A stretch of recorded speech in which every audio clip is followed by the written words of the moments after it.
Hello, hello, and welcome to Bla Bla Black Sheep, a weekly yarny podcast where I, Sarah Korth of SEK Handmade, am sick. You guys, I can't really complain. I have not been sick for a very long time, but 4 plane rides and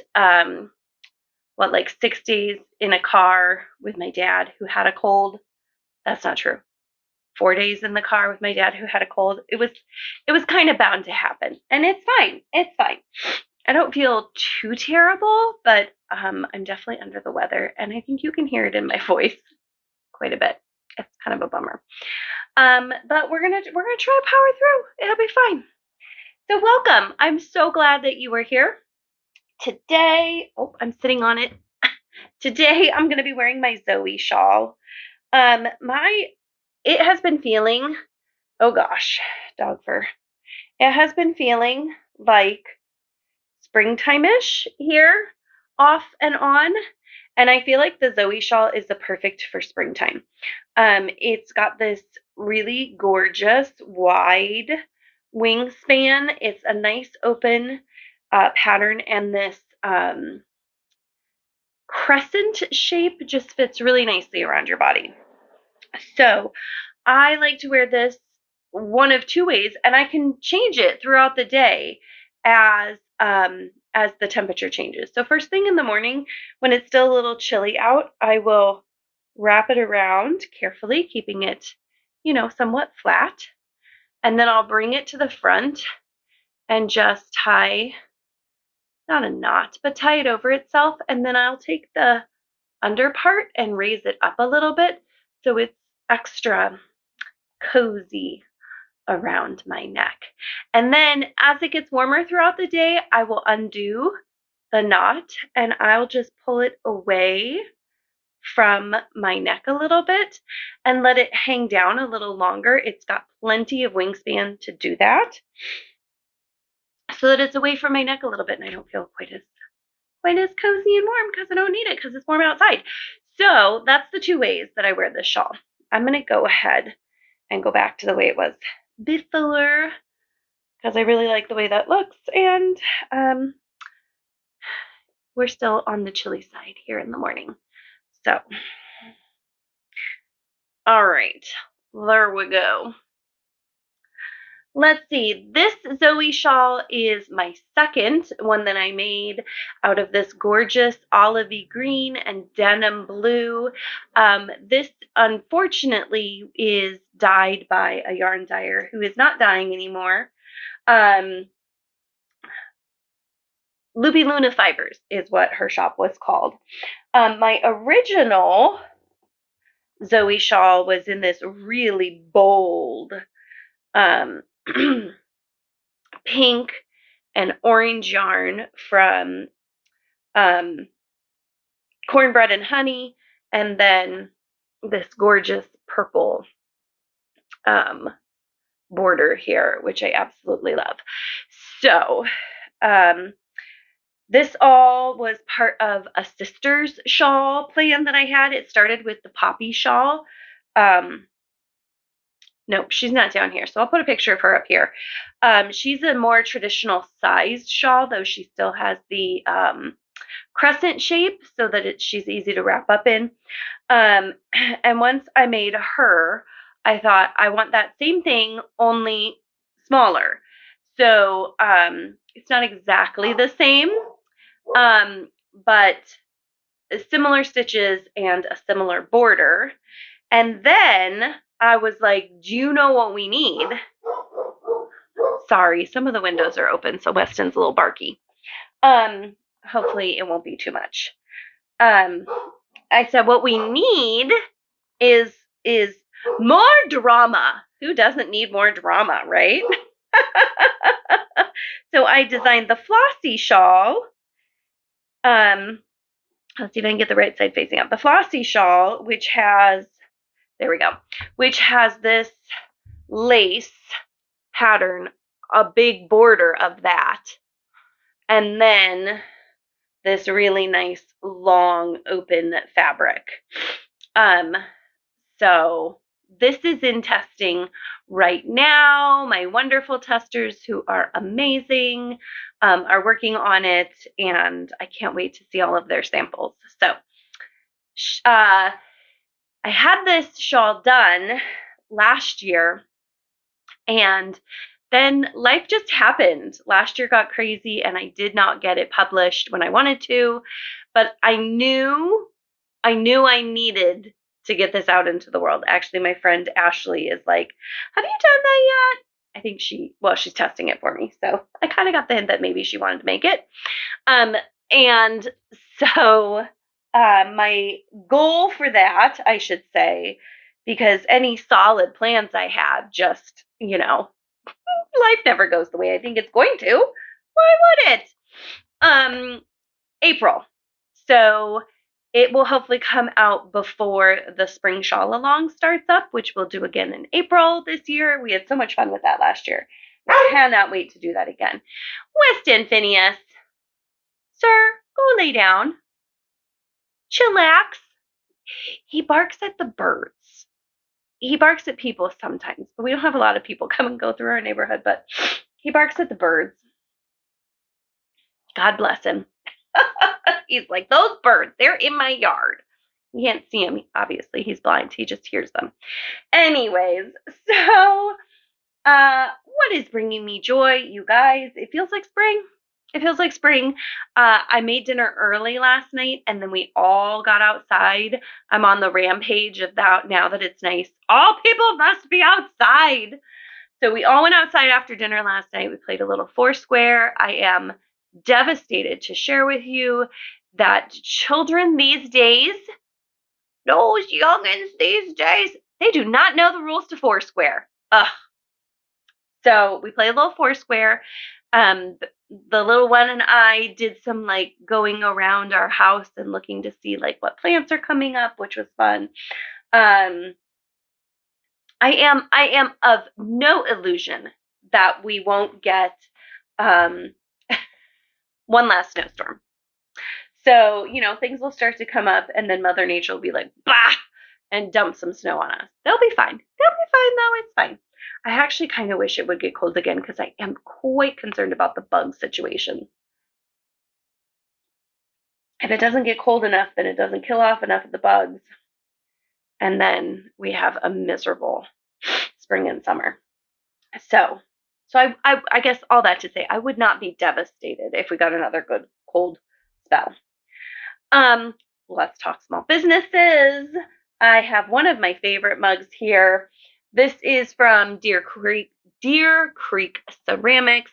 I love the little bird sitting on the handle. It's actually a really ingenious design because that bird, it's perfect to put your thumb on its back and hold your mug. So it's not just pretty, it's like actually like usable too. It's not like in the way as you hold the mug, which I love. And I was a little nervous that the little birdie was going to break off too easily. But I use this mug all the time, and I only hand wash, but it's stood up really beautifully. They have a Facebook page. Not exactly sure how they do their selling. I got it at I was going to say farmer's market, but that's not right. Like a craft show, a craft fair last summer. So you can probably message them maybe and say like, I'd like to buy a mug. I don't know. So, but I'll put all that in the show notes below so that you can reach out to them if you would like to.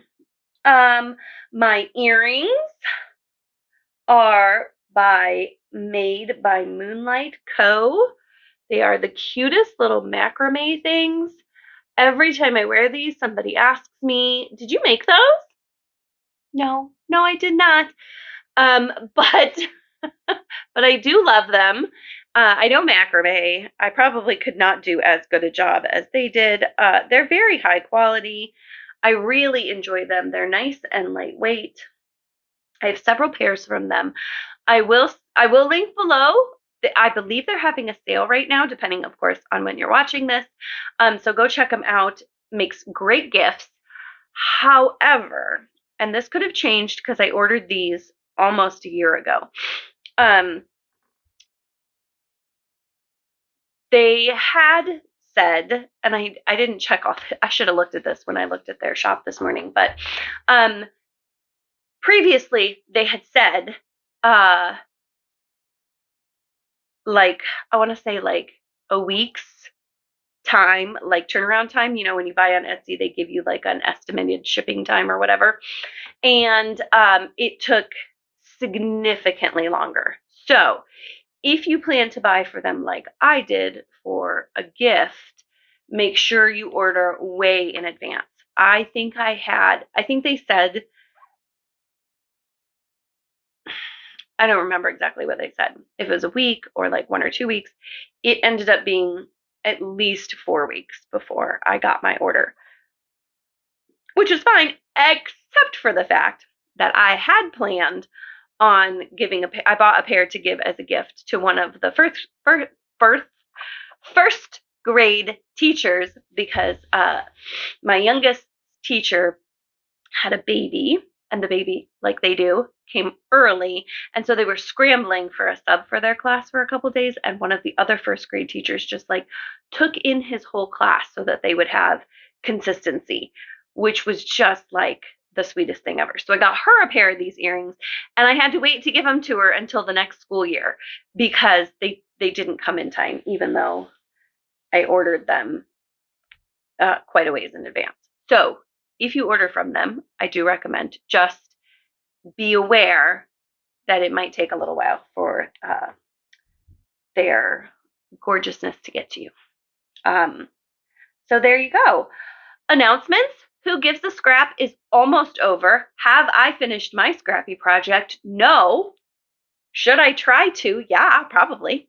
I mean, technically I could just like wrap it up and call it done, but I really want to get a nice tall cowl out of that. So we'll see. That may be like an ongoing forever project. Well, I mean, I can't do it forever, but maybe a little bit of an ongoing project for me.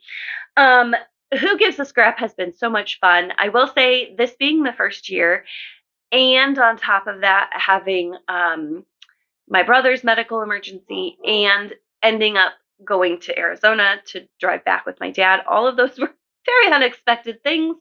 There are definitely some kinks that now I know better. And so I'm going to make some notes, and we're going to do this again next year, and it's going to be so much fun. I think it would be a blast if people could keep track of how much yarn they use in their projects, so that we can say like, 1,000 yards of yarns were put into scrap projects. I just think that would be fun. So Jess of February Fiber Co. made a big scrappy basket, and she figured out that she used like over 640 yards in that scrappy basket, which was that's just so much fun. So I love knowing that. And I'll have to let you know, I should be able to guesstimate about how much yarn I put into my cowl. So that'll be fun. I've been talking these last couple weeks about inclusion in local yarn shops, and I've decided from the discussion that we definitely need a sample maker resource for local yarn shop owners. So I'm going to go ahead and create a form. I have created a form, or at least I will by the time this gets published. In the description below, in the show notes, click and under announcements, I'll have a link to it. It'll be a place where if you are interested in being a sample maker, you can fill out your information, and then I will be able to share that with yarn shops and maybe people who hand dye yarn, so that they can have some samples in their possession of crochet items, even if they don't crochet, so that they can be more welcoming and inclusive to crocheters.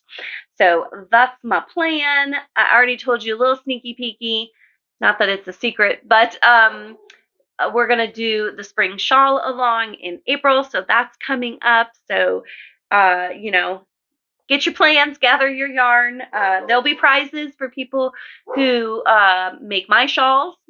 So just something to think about. I'm gonna have a new shawl pattern, the flossy shawl. That's not really a secret either. And And I'm just realizing that I left. I was going to grab a skein of yarn and I didn't for this first question. Maybe I'll go grab it. Oh my goodness. So much to say that one. I hope that's not too annoying. So yeah, I think that's it for announcements. I think we're ready for questions. Let's do some questions. If you would like to ask a question, you know what, while I'm doing my spiel, I'm going to go grab that skein of yarn. If you would like to answer a question, no, if you'd like to ask a question, go ahead and in the description box below is a little link to a Google form.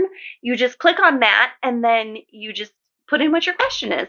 I do appreciate when you put questions there. It helps me stay organized. Which is just, I like to pretend like I'm organized. If you saw my table right now, you would not think I was organized. It needs to be dealt with. It is out of control. But I digress. Please ask a question. I'd love to know what you'd love to know. It helps make the podcast go. So thank you. All right, let's start with question number 1. Tell us about planned color pooling. All right, so back many episodes. I'll have to see if I can find the episode. If I manage to figure out which one it is, I will put it in the show notes under this one so you can go watch that episode if you'd like. Someone had asked about how can you look at a skein of yarn and figure out what it's going to look like worked up. So I showed lots of skeins of yarn and I talked about color pooling and I just mentioned planned color pooling. And then somebody said, well, what is planned color pooling? Tell us about that. And I was like, I don't know. But I've done some research so that I can answer this question for you. Oh, I see his little feet. He's shut out of this room so he doesn't come tippy-tapping in here. So here's what I want to share with you about this. There are 2 types of color pooling projects. There are assigned color pooling and planned color pooling. So I have made none of these projects, but I'm going to put a picture right here of an assigned color pooling knit design. So what assigned color pooling is it takes a skein of yarn, and I'm going to show you this one because I've purchased a skein of yarn. Here's the deal. Oh, I think I might sneeze. That's not what the deal was. There are quite a few assigned color pooling patterns that are knit. And I think there need to be some crochet ones because it's a fun concept. So last year at my local yarn shop day, I purchased this skein of yarn in hopes of designing an assigned color pooling pattern myself. So what it is it's a skein of yarn that is designed to have like a chunk of color.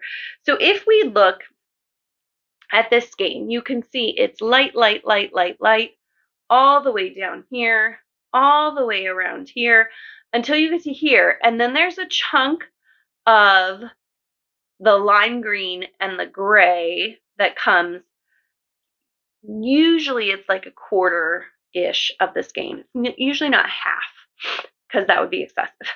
So if you open the skein up, there's a big portion of it that is the same, and then usually a more saturated or bright part of it. Let me let the baby in. And so when you think about that, what you need, are you coming in here? Or do you just gotta tell me there are birdies tweedling? When you think about assigned color pooling, what it is you work along your pattern, and then when that chunk of color comes up, you've assigned a stitch or a group of stitches to work in that bolder or different section of yarn. So what you do is you work a simple pattern, and then wherever you are in the pattern, when you come across that chunk of yarn that's different, you work that special stitch. And so as you can see in the picture, what it turns out to be is a pattern that then has spots of that special color in there. So, oh my goodness, you need to go brushing, sir. So that's what assigned color pooling is. Now, planned color pooling is different. Yeah, it's different, Weston. It looks like this. So, I mean, totally different, right? So planned color pooling manipulates a color changing yarn to create a pattern that's often geometric. So either like an argyle or a plaid sort of pattern. There are quite a few out there. Honestly, I've seen them mostly in crochet. I haven't really looked into if there are knitting ones, though I can only assume that there would be. I mean, I suppose I could assume there aren't, but I'm guessing there probably are. So what it is, hello, sir.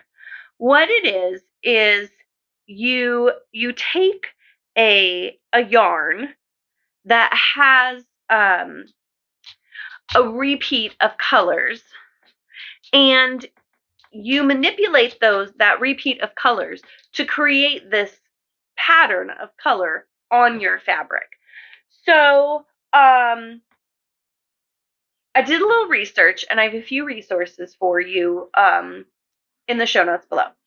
So I found a blog post on the Moogly blog by Tamara Kelly, and she had guest blogger, this gets a little confusing, Marley Bird. So Marley Bird wrote the blog post, but it's on the Moogly blog. So in that blog, I'm not going to tell you everything from the blog post because Tamara and Marley deserve your attention and financial support. So I will link that down there. It's a free blog post and it's free video on YouTube, but as we've talked before, they get money off of ad revenue. So they deserve that compensation. But I'm going to tell you just the general idea. Marley made it sound super simple. And here's the deal. She worked with Red Heart, which is made by Yarnspirations, to create a specific type of yarn that works really well to create these planned color pooling projects. Say that 5 times fast. I double checked, this yarn still exists, so you can go buy that yarn, go to her pattern, and use her pattern, which they go together, to make the project. Here's where I think it gets challenging. In my brain, I understand the concept of it, but the actual action of creating the project from scratch with a yarn that's not intended for that pattern like Marley's is, seems real complicated. So if you want to try it, I would recommend getting that specific yarn, doing her pattern, and having a go at it. So I have the blog post. I have a link to the special yarn. And then in the blog post was suggested a Facebook group that's all about planned color pooling. Now I'm like, is that the right thing? Yes, planned color pooling. So I did not, it's a private Facebook group. I did not join it, but from the outside, it looks like it has quite a few members and that it is still active. So that I think would probably be a good place to go for what Marley Bird says is that they have a list of recommended yarns to use, which I think picking the right yarn is a huge part of making these types of projects happen. So, so that's going to be really helpful. I am a part of several Facebook groups and several Wisconsin yarn and crochet groups, and there was a small discussion on this a little while back about a woman who shared a project that she was like, "Yay, I finally got the planned color pooling," and it was this super fun, gorgeous project. I'm not exactly sure what it was, if it was a pillow or a blanket, but she felt so proud she was successful. Reading through the comments on her post, the main feel I got from those was it's harder than it seems. Lots of people said, I tried and I got frustrated. I tried and I got frustrated. So, so like I said, I think if you're going to try, I would definitely start with a pattern and the specific yarn they recommend so that you can learn the technique.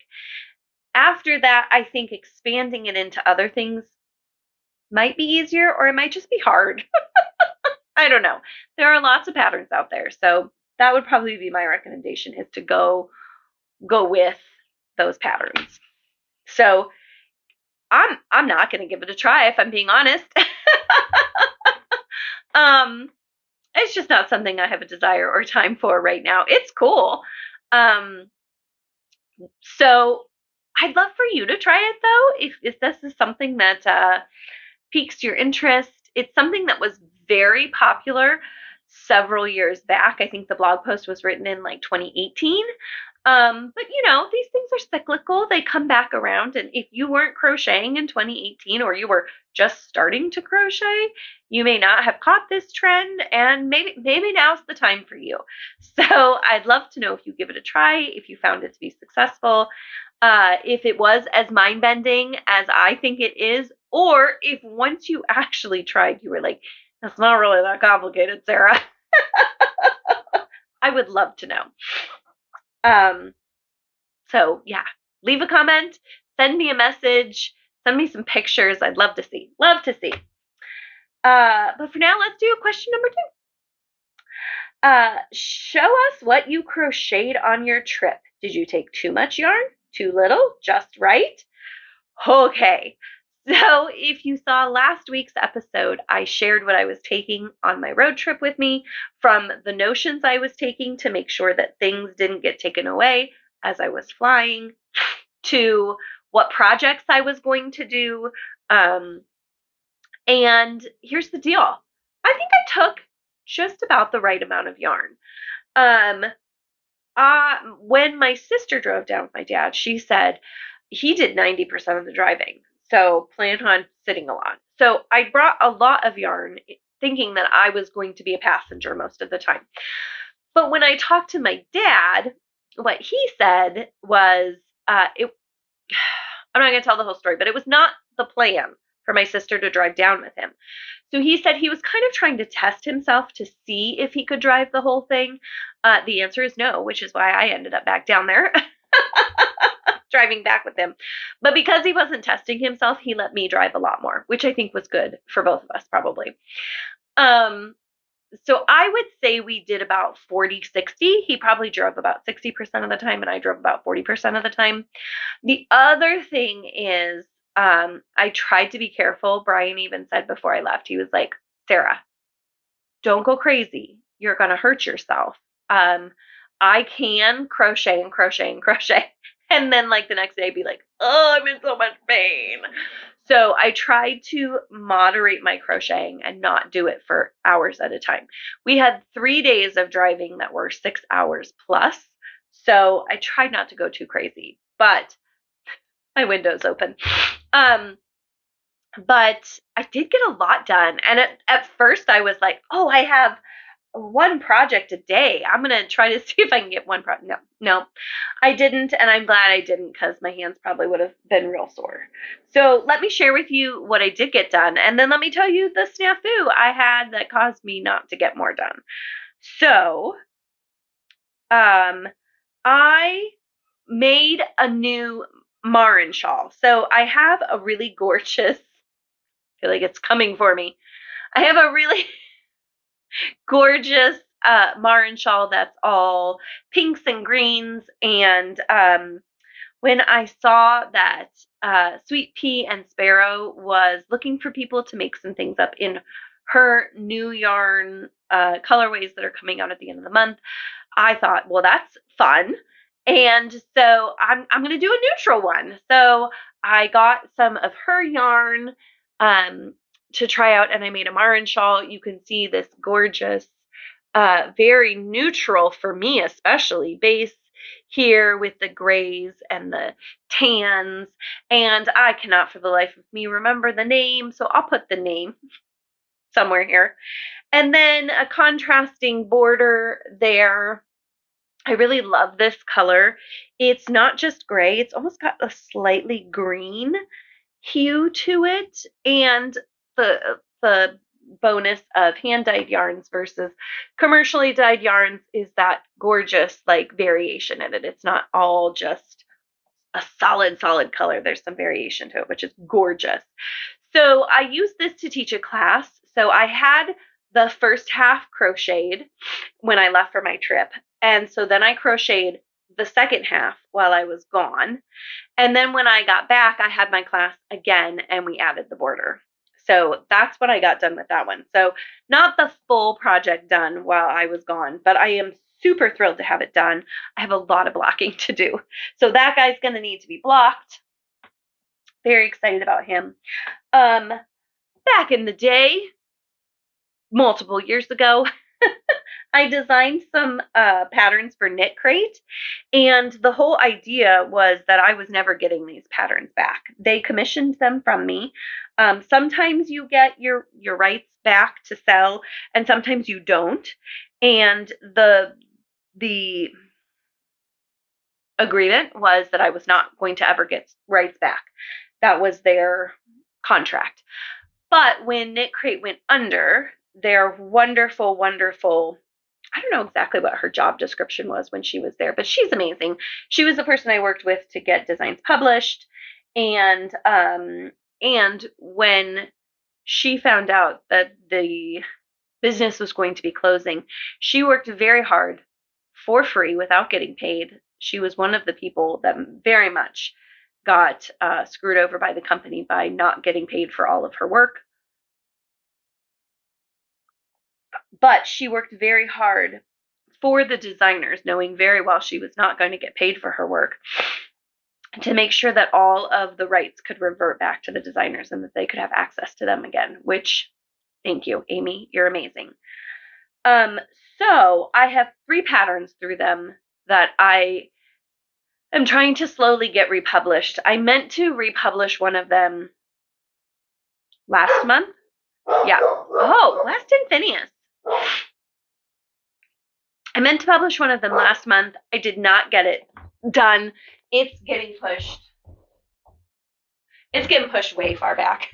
It's all ready to go, but I was like, you know what? At the end of the year, I'm going to need a pattern that's all ready to go.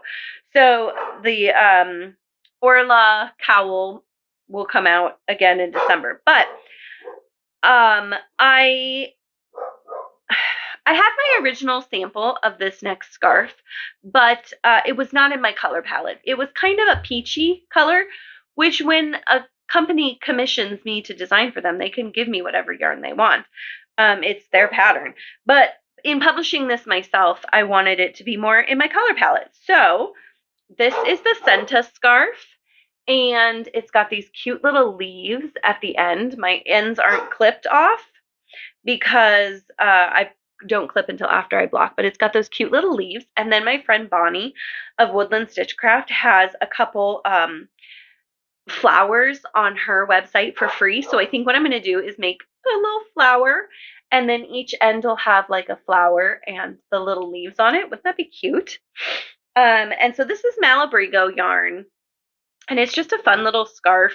It's great as a headscarf if you are cooler than me and can wear it like that. Otherwise, it's just a great spring scarf. And so I made one sample in the Malabrigo, and then I made another sample in this stunning yarn from Sweet Pea and Sparrow. And again, I'll look up the colorway so that and I'll link her website here. They come out at the end of the month, so it's going to be a little bit, but I just love, especially the pops of green. Can you see those pops of green in there? Oh, it's just so springy and fun. And I thought it went so well with the scarf I was already making. So, and then the second option is to just put a little picot stitch to make this end just come to a point. And I'm debating. I'll decide after I block. I have plenty of yarn that I could do a tassel on that point, and I'm tempted. I'm not gonna lie, I'm tempted. I love a good tassel. So I finished those two up while I was driving. Again, they both need to be blocked. Take those upstairs to get them blocked. Curtain, don't go in my coffee. And then I told you before I left that I have my Astoria hat, which is my favorite hat. It's the one I've made the most times. I just keep making it over and over again. And I decided it needs a whole tier because I love it so much. So before I left, I finished both of the cup cozies, and while I was gone, I worked on the cowl. And so here's the cowl. This is the shorter version of the cowl.